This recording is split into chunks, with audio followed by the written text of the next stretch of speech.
নমস্কার বন্ধুরা, আমার রান্নাঘর ফেসবুক পেজে আপনাদের স্বাগত। আজকের রান্না বলতে আমার হচ্ছে ফুচকা। এখানে তেঁতুল জল করা হয়েছে ধনেপাতা টনেপাতা দিয়ে।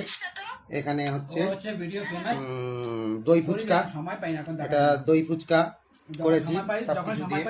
আলুটাকে সেদ্ধ করে মাখিয়ে রাখা হয়েছে, আলু এখানে হ্যাঁ আছে, সব কিছু দিয়ে করেছি। এখন আমরা দই ফুচকা পার্টি করছি। এখন এটা দিয়ে টক জল, আর এটা হচ্ছে দই ফুচকা করেছি। টক দইকে গুড় দিয়েছি, গুড় দিয়ে মিষ্টি করেছি। এখানে পেঁয়াজ দিয়ে, শুকনো লঙ্কা দিয়ে, সর্ষের তেল দিয়ে আলু মাখা যেরকম হয়, ধনেপাতা, বিট নুন, চাট মশলা দেওয়া হয়েছে। এখানেও চাট মশলা দেওয়া হয়েছে, বিট নুন দেওয়া হয়েছে, অন্য কোনো নুন না। ধনেপাতা দেওয়া হয়েছে, তেঁতুলগুলো দেওয়া হয়েছে। আর এখানে যে ভুজিয়া, পেঁয়াজ কুচি, পেঁয়াজ কুচি, লঙ্কা কুচি সব দেওয়া আছে। এখানে কিছুটা রেখেছি। এখন আমরা খাবো, খাবার পালা। এটা ভর্তি করে করা হয়েছে। তো ভালো থাকবেন, সুস্থ থাকবেন। তো আপনারাও ঘরে বানিয়ে খাবেন ফুচকা।